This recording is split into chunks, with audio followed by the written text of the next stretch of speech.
Okay. हाय दीनू, आपका HVD podcast में स्वागत है। मैं हूँ प्रीति। तो दीनू, मैं चाहूंगी कि आप अपना इंट्रोडक्शन दें, जैसे कि आपका पूरा नाम, आप कहाँ के रहने वाले हैं, आपकी एज और आप क्या करते हैं और आपकी फैमिली। ठीक है, मैं बताता हूँ। मेरा नाम दीनू शर्मा है और मैं न्यू दिल्ली में रहता हूँ। 19 साल मेरी उम्र है और मैं अभी थिएटर कर रहा हूँ, साथ साथ वॉइस ओवर आर्टिस्ट का भी काम करता हूँ और फर्स्ट ईयर का स्टूडेंट हूँ मैं। ओके।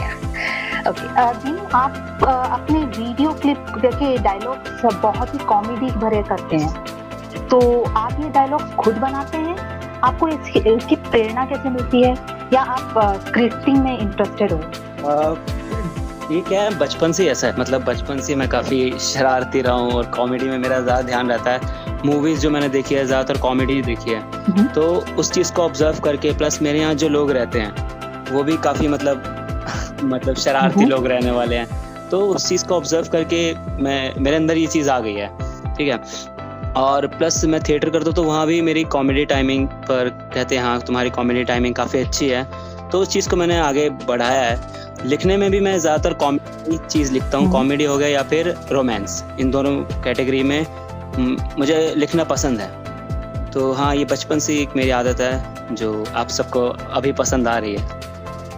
तो आप स्क्रिप्टिंग की ऑक्यूपेशन देख रहे हैं, मतलब आप स्क्रिप्टिंग करना चाहते हैं फ्यूचर में? स्क्रिप्ट ऐसा सोचा नहीं है, लिखना पसंद है, लेकिन एज अ स्क्रिप्ट राइटर मैं भी काम नहीं करना चाहता। मैं अभी एज अ वॉइस आर्टिस्ट और एज एन एक्टर ही काम करना चाहता हूँ अभी। ओके।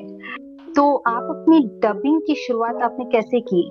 मतलब आप बता सकते हैं शुरुआत से आज तक की जर्नी के बारे में? स्टार्टिंग में मुझे पता था कि हाँ डबिंग क्या होती है चीज़, लेकिन ये नहीं पता था कि हम ऐसा यूट्यूब पर भी स्टार्ट कर सकते हैं। ठीक है, एक्टिंग का शौक था, तो उस वक्त मैं थिएटर नहीं कर रहा था, उस वक्त तो बिल्कुल ही कुछ भी नहीं कर रहा था मैं एक्टिंग से रिलेटेड। तो एक ट्रेलर आया था डिटेक्टिव पिकाचू का, तो पहले इंग्लिश में आया, तो मैंने यूट्यूब पे सर्च किया हिंदी ट्रेलर उसका, क्योंकि मुझे जानना था कि पिकाचू को कौन वॉइस देने वाला है। ठीक है, तो अब मैंने सर्च किया तो सबसे ऊपर टॉप पर आया डबस्टर लोहित शर्मा का वीडियो, तो मैंने देखा तो पहले मुझे बिल्कुल प्रोफेशनल लगा वो। फिर मैंने थोड़ी रिसर्च की तो पता चला ये फैंडब है, तो फिर पता चला कि हम यूट्यूब पे भी कर सकते हैं ये, तो मैंने कहा यार ये तो अच्छी चीज़ है, ट्राई करते हैं। पैसों का मुझे कुछ नहीं था, मुझे बस ये चीज़ करनी थी, तो मैंने भी वही ट्रेलर उठाया। मेरे यूट्यूब चैनल पे फर्स्ट वीडियो डिटेक्टिव पिकाचू की है, तो मैंने उठाई और स्टार्ट किया, जैसा मर्जी किया, लेकिन एटलीस्ट स्टार्ट किया। लिपसिंग वगैरह मुझे बिठानी आती थी कि हाँ इसको आगे पीछे करके उसके जहाँ वो शुरू कर रहा है जहाँ खत्म कर रहा है उसके बीच में हमें लगानी है। और डायलॉग्स मैंने पहले तो जो डबस्टर लोहित शर्मा ने बोले थे वही हुबहू कॉपी कर दिए थे, थोड़े बहुत चेंजेस के साथ। उसके बाद धीरे धीरे मैं खुद की स्क्रिप्टिंग स्टार्ट की मैंने लिखना, क्योंकि कोई वो ट्रेलर होते थे वो नहीं करते थे डब, लेकिन मेरा बहुत मन करता था डब करने का, तो फिर मैंने अपनी स्क्रिप्टिंग चालू की। ऐसे करते फिर मैंने कोरियन ड्रामास जब पता चला कि हाँ इंडिया में काफ़ी ज़्यादा फेमस हो रहे हैं, तो उस वक्त क्या था ना, हॉलीवुड के जो सीन्स या ट्रेलर पे उतने व्यूज़ नहीं आ रहे थे, क्योंकि काफ़ी लोग कर रहे थे। कोरियन ड्रामास बहुत कम लोग कर रहे थे और कोरियन ड्रामास बहुत फेमस हो रहे थे, तो मैंने सोचा यही सही मौका है। तो पहले मैंने 1-2 सीन्स डाले, उस पर अच्छा रिस्पॉन्स आया, लोगों ने कहा कि और करो, यहाँ तक कि आउट ऑफ इंडिया यानी कि पाकिस्तान बांग्लादेश से भी मैसेज आए कि हाँ इसे जारी रखो। फिर मैंने 15-15 मिनट के एपिसोड्स है, जैसे हमारे यहाँ शॉर्ट वेब सीरीज बनती है, जैसे टाइम लाइनर्स वगैरह बनाते हैं, तो वहाँ के लोग भी बनाते हैं, तो उस चीज़ को मैंने डब करना स्टार्ट किया। उस पर काफ़ी अच्छा रिस्पॉन्स मिला मुझे, फिर उसको जारी रखा, फिर टीम के साथ मिलकर काम किया, टीम ने बड़े एपिसोड डब किए, तो उसके साथ करते करते एक पहचान बन गई कि हाँ दीनू जो है कोरियन ड्रामास करने में माहिर है। तो एक अलग जो पहचान बननी चाहिए थी वो मेरी कोरियन ड्रामास से बनी। फिर उसको मैंने जो मेरा हॉलीवुड का टाइप ऑफ कंटेंट था वो मैंने इंस्टाग्राम पे शिफ्ट कर दिया। फिर इंस्टाग्राम पे मैं क्या कहते हैं इंडियन वेब सीरीज के सीन्स वगैरह भी डब करने लग गया। तो ऐसा काम करते Rajesh Kawasar the voice of Harry Potter, उन्होंने देखा, उन्होंने एक वॉइस एक्टिंग की जुगलबंदी होती है वो की, उनके साथ मैंने भी की। उन्होंने ऑडिशन वगैरह लिया था, उसमें सेलेक्ट हुआ, वो काफ़ी अच्छा मोमेंट था मेरे लिए। उसके बाद India voice fest fan dubbing contest जीता, फाइनल राउंड, तो वो मुझे बहुत अच्छा लगा कि हाँ, घर वालों को भी लगा कि हाँ कुछ कर रहा है। उसके बाद मैंने प्रोफेशनली एक ऑडियो स्टोरी भी की, प्रोफेशनली स्टूडियो में जाकर, तो वो मेरा फर्स्ट वर्क था। अब एंड उसके बाद मैं थिएटर कर रहा हूँ, प्लस अब जब डबिंग करता हूँ, थिएटर करता हूँ, तो अब मुझे एक्टिंग की नॉलेज हो रही है, तो मैं अब वो डबिंग में काफ़ी हेल्पफुल है मेरे लिए। अब मुझे पता चलता है कि हाँ उसने वो पॉज किस मकसद से लिया, वो बोलने के बीच में वो उसका पॉज, उसकी वो टेंशन, उसके दबाव वर्ड्स में, वो मुझे अब पता चलते हैं। तो एज अ थिएटर आर्टिस्ट अब मुझे डबिंग में काफ़ी आसानी हो रही है। ओके, तो डबिंग और एक्टिंग के अलावा और क्या क्या इंटरेस्ट है आपके? उसके अलावा मैं लिखने का मुझे शौक है, लिखता हूँ। लिखने का मैंने देखा जाए तो पहले मैं स्क्रिप्ट जो हम लिखते थे वो इंग्लिश टू हिंदी ट्रांसलेट करते थे, तो मैं ये नहीं कह सकता कि हाँ मैंने क्रिएट किया वो स्क्रिप्ट। तो इस साल से मैंने क्रिएट करना चालू किया। मेरी एक शॉर्ट फिल्म आई थी पड़ोसन नेक्स्ट डोर, तो उसकी मैंने मतलब एक्ट किया था मैंने, ठीक है। तो उसकी मैंने स्क्रिप्टिंग मैंने लिखी, उसकी स्टोरी मैंने खुद क्रिएट की है। एंड एक ऑडियो स्टोरी है हमारी, क्या नाम था, हाँ, दैट नाइट इन जर्मनी, उसकी भी स्टोरी मैंने खुद लिखी है। तो अब मैंने क्रिएट करना चालू किया। पहले मैं इंग्लिश टू हिंदी उसे ट्रांसलेशन कह सकते हैं, लेकिन अब क्रिएशन चालू हुई है, तो ये काफी अच्छी चीज है मेरे लिए। ओके, तो आप अपनी डबिंग की प्रैक्टिस थिएटर के अलावा कैसे करते हैं? डबिंग की प्रैक्टिस जी।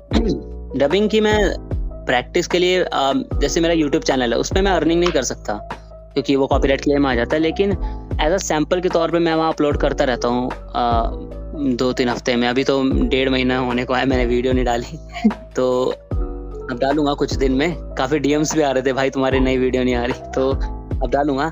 तो वहाँ पे एज अ प्रैक्टिस के लिए मैं वहाँ करता हूँ। और रीडिंग, जो हिंदी की बुक्स होती है उसको रीड करना, स्टोरी जो बुक्स होती है ना, स्टोरी बुक, उसको इस तरह से पढ़ो कि हाँ आप किसी को एक्सप्लेन करो, उसके जो कैरेक्टर है उसको वो आप खुद निभाओ, जो उस कैरेक्टर कैसे बोल रहा होगा उसी फील में बोलो। तो एज आप डबिंग ही कर रहे हो, डबिंग इसे कहते हैं वॉइस एक्टिंग, ठीक है। आप ये चीज करोगे, आपके बोलने में काफी वेरिएशन, मॉड्यूलेशन, ये सब आएगी जब आप इस तरह से रीड करोगे। रीडिंग नॉर्मल तो सभी करते हैं, लेकिन हमें कुछ अलग करना चाहिए उसमें, तो थोड़ा फ्लेवर डालने के लिए उस चीज को पकड़ो कि हाँ वो एक्टर कैसे वो लाइन जो लिखी है, इसने डायलॉग जो बोला है वो किस तरह बोला होगा, वो आप क्रिएट करके देखो। तो आपको स्टोरी भी अच्छे से समझ आएगी, ये मेरा मानना है। ओके, तो आप कोरियन ड्रामा इतने डब करते हो, तो आपका कोई फेवरेट कोरियन ड्रामा है?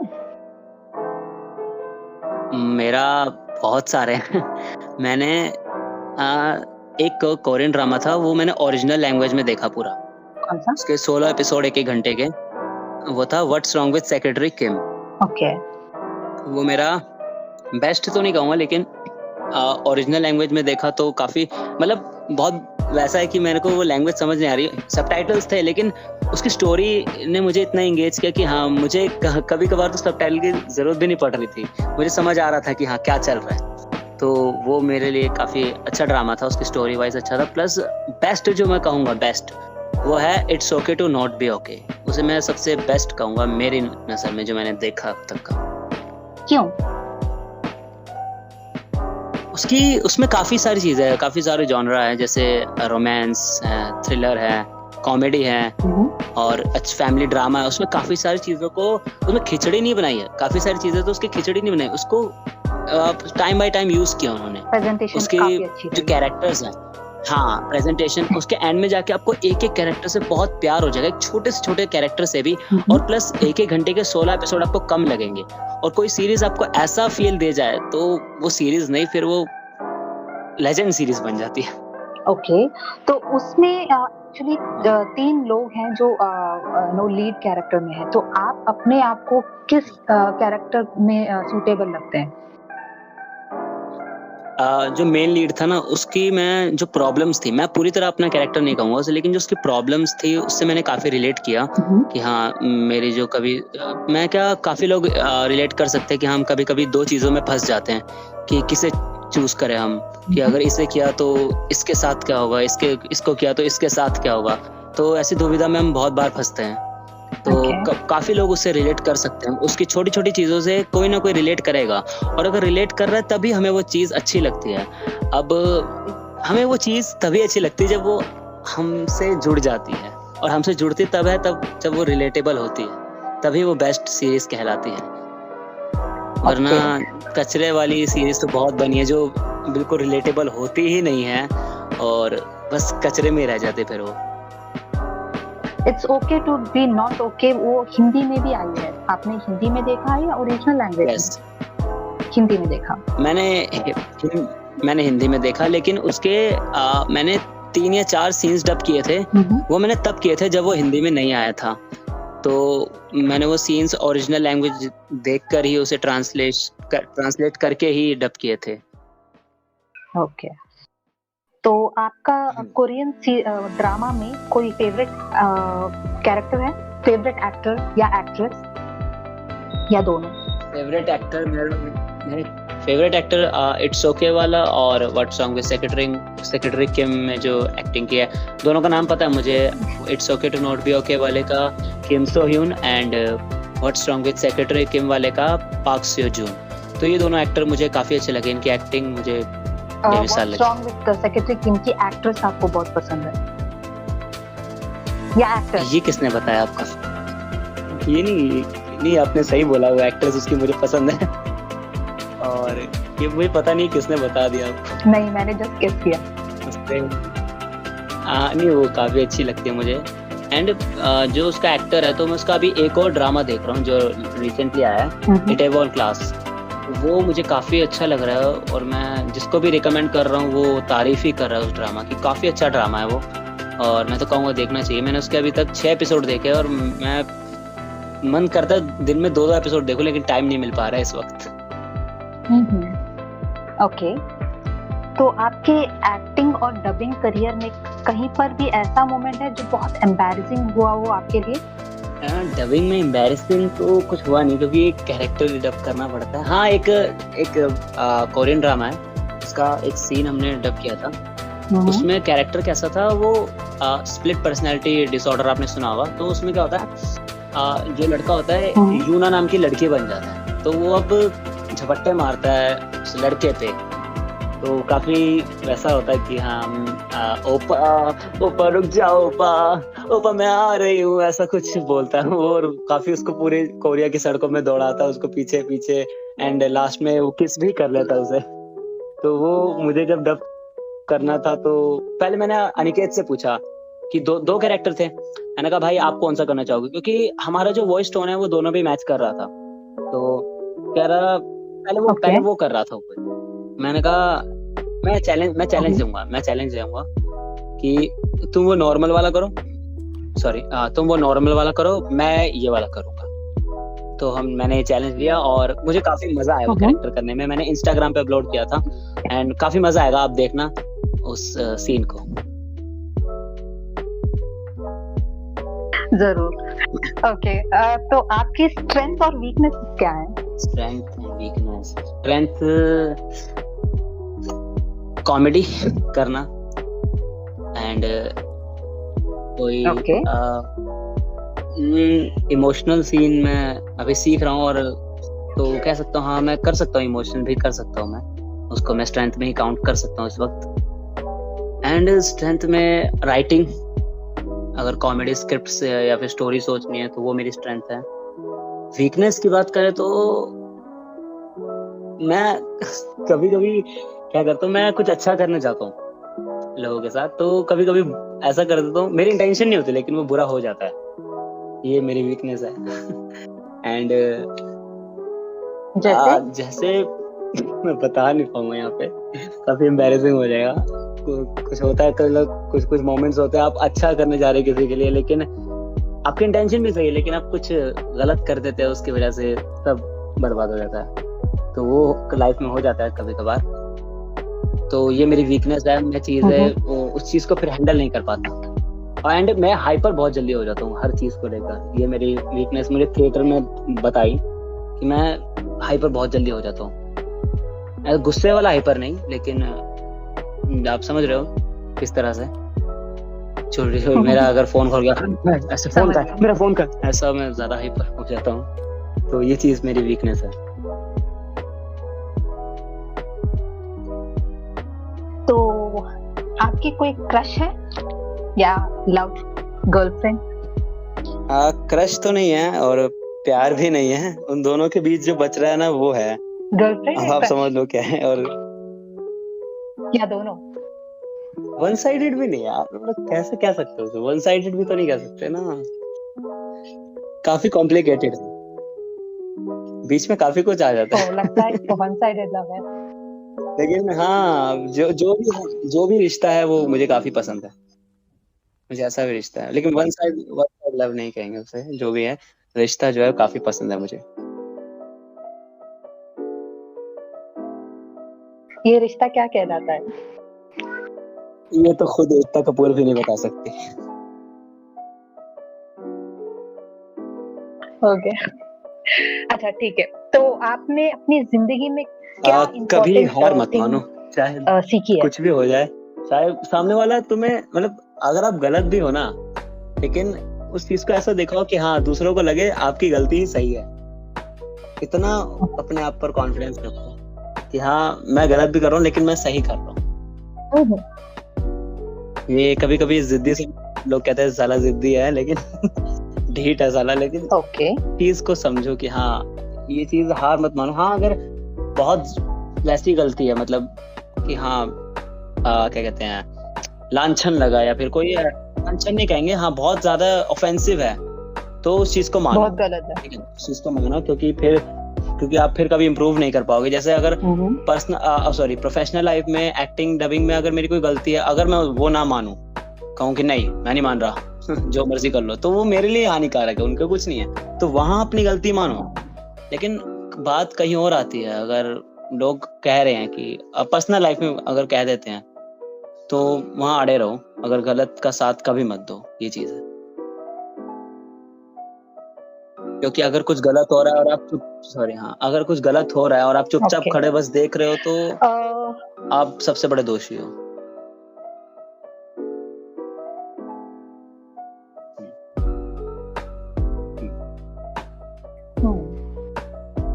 Okay, dubbing as a career या डबिंग एज अ पैशन? आप डबिंग को करियर लेना चाहते हैं या आपका पैशन है? ये डिपेंड करता है कि आप उस चीज को कितना वक्त दे रहे हैं। मैं एज अ करियर ही लूंगा, क्योंकि आप इससे अर्न भी कर सकते हैं, एंड एक्टिंग में आपको काफी हेल्प भी मिलेगी इससे करते करते, ठीक है। तो अगर कोई आना चाहता है तो पहले इस चीज को काफी वक्त देना पड़ेगा, ये एक दिन में नहीं आएगी, ये सिर्फ आवाज देना नहीं है, अपने आवाज में आपको मॉड्यूलेशन, वेरिएशन, एक्टिंग सब लानी पड़ती है उस चीज में, इमोशन पकड़ने, जो एक्टर ने इमोशन दिए हैं उस वक्त, आपको वही चीज रिक्रिएट करनी पड़ती है एक स्टूडियो के अंदर। तो वो काफी लोगों को बोरिंग लगती है चीज कि अरे यार एक माइक के आगे बैठे हैं यार, लेकिन उस चीज को अगर आप मजे की तरह, आपको मजा आ रहा है वो चीज करने में, तो आप उसे करियर बना लो फिर। तो ये मेरा मानना है, और मुझे मजा आता है, मैं डबिंग करता हूँ, मुझे वो कैरेक्टर मिला है, कैसा भी कैरेक्टर है, लेकिन उसकी चीज समझने में, उसका पर्सपेक्टिव समझने में, उस कैरेक्टर का, उसे निभाने में जो मजा है वो कहाँ है, कोई और जिंदगी जीने में जो मजा है वो कहाँ मिलेगा, और किसी और की जिंदगी को जीने का वो एज एन एक्टर भी मजा आता है, and as a voice artist, as a dubbing artist में भी मजा आता है। ओके, तो डबिंग करते वक्त आपको कोई नेगेटिव या डिसएडवांटेज दिखाई दिया है जो आपको लगा कि हाँ डबिंग करते करते ये हो जाता है? गर्मी बहुत लगती है मुझे कमरे में बस ये है, बाकी डिसएडवांटेज तो मैं कुछ नहीं कहूँगा, बस नहीं, डिसएडवांटेज कुछ नहीं, सिर्फ मैं अभी इतना माहिर नहीं हूँ जो मैं इस चीज़ में गलतियाँ निकालूं, अभी मैं उतना माहिर नहीं हूँ।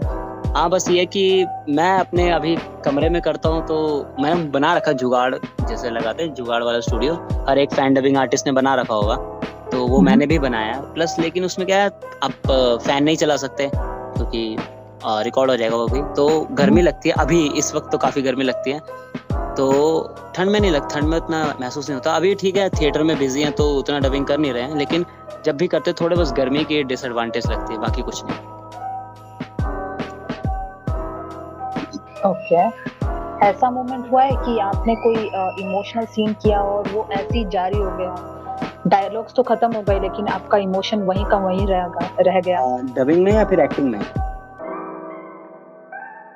डबिंग में। डबिंग में मोमेंट हाँ, काफ़ी इमोशनल सीन होते हैं जो परफॉर्म करते वक़्त ठीक है, चलते रहते जब जितना आप उस चीज़ को डूब जाते उतना उस चीज़ में डूबते रहते हैं, उस कैरेक्टर को समझने लग जाते हैं, और सामने जो को आर्टिस्ट परफॉर्म कर रहा है, उस चीज़ को समझने लगते हैं, डायलॉग्स को पकड़ते हैं कि क्या बोला है इसने डायलॉग, किस वे में बोला है और क्या कैसा पॉज़ था इसका लेने में, कितना दर्द डाला इसने, उस चीज़ को समझते हैं, उसको अपनी लाइफ से रिलेट करते हैं, तो आपके ऑटोमेटिकली आंसू निकलते हैं। एक सीन था इंडिया वॉइस फेस्ट के लिए मैंने किया था, जब मैं जीता भी था, तो उसमें मुझे काफ़ी चिल्लाना था, काफ़ी ज़्यादा, मतलब मेरा गला भी बैठ गया था।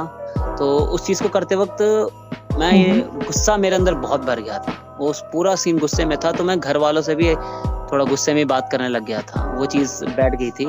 एंड एक सीन किया था, एनिमे डब किया था मैंने, जोजोस बिज़ार एडवेंचर ऐसा कुछ था, तो उसमें जो विलन था वो काफ़ी बैडेस्ट था, काफ़ी ज़्यादा। तो उसको मैंने जब किया ओरिजिनल लैंग्वेज में कर रहा था, तो मुझे अपना इनपुट देना था कुछ, तो जब कर रहा था तो इतना ज़्यादा मैं उसमें घुस गया। पहली बात तो मेरे गले की जो वाट लगी, मैंने पूरी तरह से पूरा टोन चेंज किया अपने बोलने का।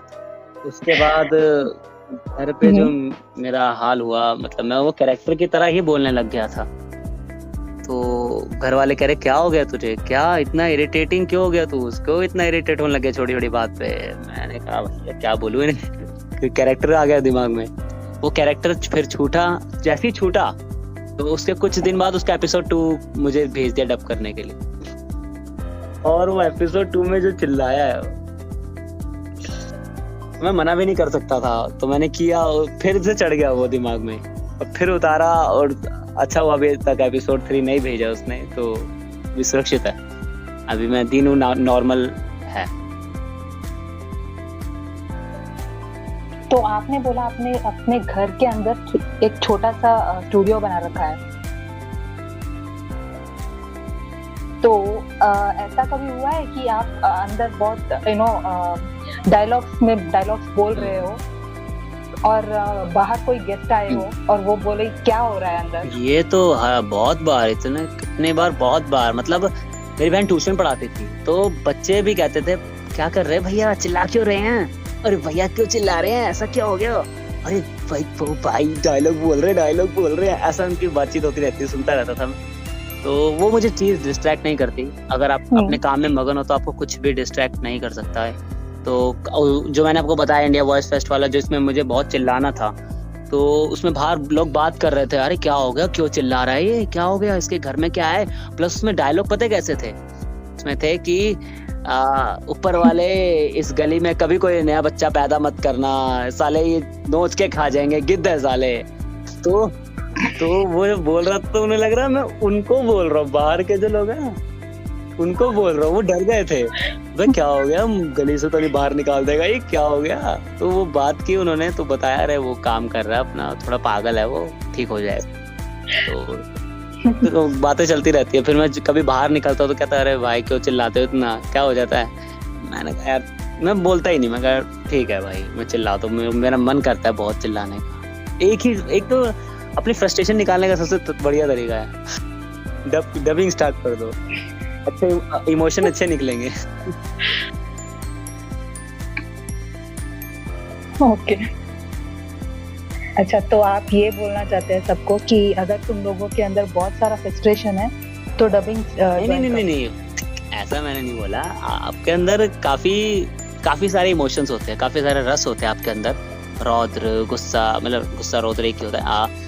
प्यार का रस है तब भी आप कर सकते हो, क्यों नहीं कर सकते। आपके अंदर बहुत प्यार भरा है और आपको रोमांटिक सीन मिल गया डब करने के लिए, आप खा जाओगे वो सीन को यार। आपको बहुत हंसी आ रही है, आपको मतलब कॉमेडी आ रही है आपके मन में, आपने बहुत कॉमेडी मूवी देखी है, आप कॉमेडी सीन करोगे, आप उसमें खा जाओगे।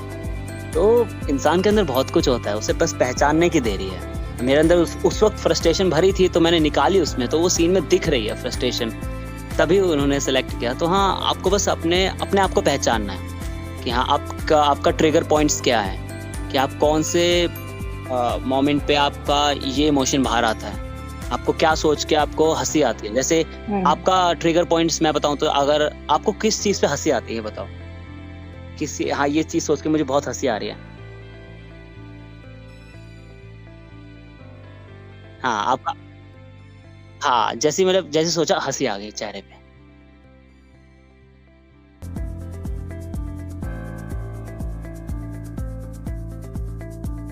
कोई भी मोमेंट हो जो मैं रिपीट कर दूं? हाँ, ऑब्वियसली अगर किसी को हंसी आ रही है तो वो उसे रिकॉल करेगा तभी तो हंसी आएगी ना ऑटोमेटिकली। मतलब हाँ हर एक इंसान का एक मोमेंट होता है, हर एक रस का हर एक इमोशन का मोमेंट होता है, तो बस उसे पहचानना है। उसको जब आपने पहचान लिया तो आप उस वक्त ऑन स्टेज ऑन डबिंग में आप उसे निकाल सकते हैं। तो उसे पहचानिए, जब उसे पहचान लेंगे तो आपके लिए इजी हो जाएगी चीजें। इमोशन बदलते रहने के लिए। ओके। तो आप अपने फैंस को व्यूअर्स को कुछ कहना चाहेंगे, कुछ शेयर करना चाहेंगे? बस फटे चक दो जहाँ मौका मिले, बस लगे रहो, जो भी कुछ भी कर रहे हो, चाहे पढ़ाई कर रहे हो, चाहे स्पोर्ट्स में हो, चाहे कुछ भी कर रहे हो, उसमें बस हार मत मानो। अगर कुछ मेहनत करने को मिल रहा है, कुछ मेहनत अगर लग रहा है कि अरे यार इसमें स्ट्रगल है, तो स्ट्रगल करो, क्योंकि आगे आपको सफलता मिलेगी। अगर आपका स्ट्रगल कर रहे हो तो मतलब कंपल्सरी नहीं है, फल की चिंता नहीं करनी चाहिए, लेकिन स्ट्रगल करो, क्योंकि डेस्टिनेशन मायने नहीं रखती, आपकी जर्नी मायने रखती है। तो उस जर्नी पे चलो, चल के देखो, काफी कुछ सीखने को मिलेगा। हार गए तो हार या जीत मैटर नहीं करती, आपने क्या सीखा वो मैटर करता है। वो सीखना जो आपको मिलेगा, सीखने को जो मिलेगा वो आपको रास्ते में मिलेगा। तो उस रास्ते पे जब तक चलोगे नहीं तब तक कुछ सीखने को नहीं मिलेगा। तो रास्ते पे चलो, चाहे हारो चाहे जीतो, चलो। तो स्ट्रगल करो, जब तक स्ट्रगल नहीं करोगे तब तक जीत के मायने नहीं पता चलेंगे। तो स्ट्रगल करो, स्ट्रगल बहुत अच्छा है, करो। कब तक घर बैठोगे, कब तक दीवारें ताड़ोगे? बाहर निकलो, मतलब कोरोना है लेकिन इतना नहीं है, थोड़ा कम हो रहा है, तो बाहर निकलो, पटे चक दो, बस अपने माँ बाप का नाम रोशन करो। मैं मोटिवेशनल स्पीकर तो नहीं लग रहा ना ज्यादा? आपकी आवाज नहीं आई। हेलो। हाँ मैं मोटिवेशनल स्पीकर तो नहीं लग रहा ना ज्यादा? जो भी बोलना है दिल से बताइए। हाँ दिल से, ये दिल से है, बस लग जाओ काम में। हार या जीत का मत सोचो, लग जाओ। आपकी जर्नी में आपको बहुत लोग मिलेंगे, अच्छे भी बुरे भी। अच्छे मिलेंगे उनको साथ ले चलो, बुरे मिलेंगे उनको ऑब्जर्व करो कि हाँ मुझे अब आगे ये नहीं करना। तो उस चीज को सीखो, आगे बढ़ते रहो, बढ़ते रहो, बढ़ते रहो, बढ़ते रहो, पीछे मुड़ के मत देखो। बस जो कर दिया हो गया, अब आने वाली कल की सोचो और वर्तमान में जियो। मतलब जो प्रेजेंट है इसमें जीना सीखो, क्योंकि अगर प्रेजेंट अच्छा होगा तो फ्यूचर भी आपका अच्छा ही होगा।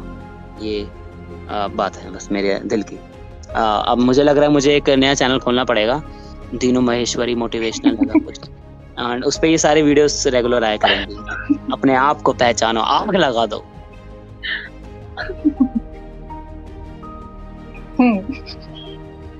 ओके दीनू, आपसे बात करके बहुत अच्छा लगा और आपको HVD पॉडकास्ट में आने के लिए बहुत बहुत शुक्रिया।